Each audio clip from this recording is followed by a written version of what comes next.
राजेश्वर। आजादी के इस संग्राम में मैं अपने प्राणों की आहुति दे दूंगी, किंतु अपना रामगढ़ नहीं दूंगी। मैं रानी अवंतीबाई। मेरा जन्म सन 1831 को मनखानी के जागीरदार राव जुझार के घर हुआ था। मेरा विवाह राजा विक्रमादित्य के साथ हुआ था। विक्रमादित्य बहुत ही योग्य और कुशल शासक थे, लेकिन धार्मिक प्रवृत्ति होने के कारण वह राजकाज में कम और धार्मिक प्रवृत्ति में ज्यादा समय देते थे। मेरे दो पुत्र थे, एक शेर सिंह और दूसरा अमान सिंह। जब वो दोनों छोटे ही थे कि विक्रमादित्य विक्षिप्त हो गए और राज्य का पूरा भार मेरे कंधों पर आ गया। जब यह समाचार गौरी सरकार को मिला तो उसने 1851 को मेरे राज्य रामगढ़ को कोर्ट ऑफ वार्डर्स के अधीन कर दिया। इस अपमान से मैं उस समय तो खून का घूंट पीकर रह गई, किंतु मैं प्रतिज्ञा करती थी जब तक मैं इसका बदला लेकर ना रहूं और तब तक चैन से नहीं बैठूंगी जब तक मैं अपने देश को स्वाधीन न कर दूं। अचानक इस बीच राजा विक्रमादित्य की मृत्यु हो गई। लाट डल हो भी गई। राज्य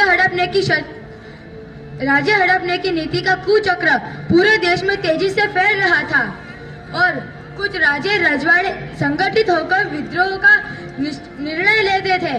तब मैंने अपने आसपास के ठाकुरों, जागीरदारों और राजाओं को एकत्र कर अंग्रेजों के विरोध का फैसला किया।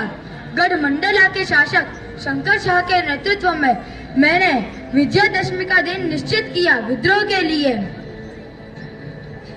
क्रांति का संदेश गांव-गांव पहुंचाने के लिए मैंने अपने हाथों से लिखा पुर्जा भिजवाया। देश की आन के लिए मर मिटो या फिर चूड़ियां पहनो, तुम्हें धर्म इंसान की सौगंध है। जो इस कागज का पता अंग्रेजों को दिया तो देश के कुछ क्षेत्र में क्रांति का शुभारंभ हो चुका था। 1857 में 22वीं देशी पैदल सेना जबलपुर सैनिक की केंद्र शक्ति थी।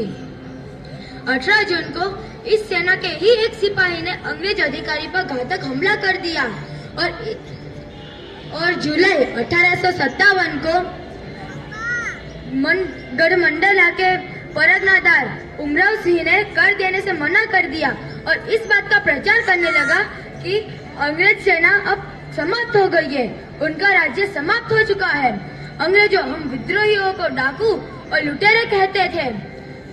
रामगढ़ के सेनापति ने हुआ विजय थाने पर आक्रमण कर दिया और थाने के सारे सिपाही थाना छोड़कर भाग गए और थाने पर हम विद्रोहियों का कब्जा हो गया। बाद में मैंने और मेरे सिपाहियों ने घुघरी पर आक्रमण कर दिया और उस पर हमारा अधिकार जम गया। 1857 में लड़ी वो मर्दानी थी, रानी दुर्गावती की अनुयायी वो रानी अवंतीबाई थी। अंग्रेजों से लोहा लेकर लड़ी मर्दानी थी। सुनी सबने इनकी कहानी, जैसे रामगढ़ की महारानी थी। हर हर राजेश्वर।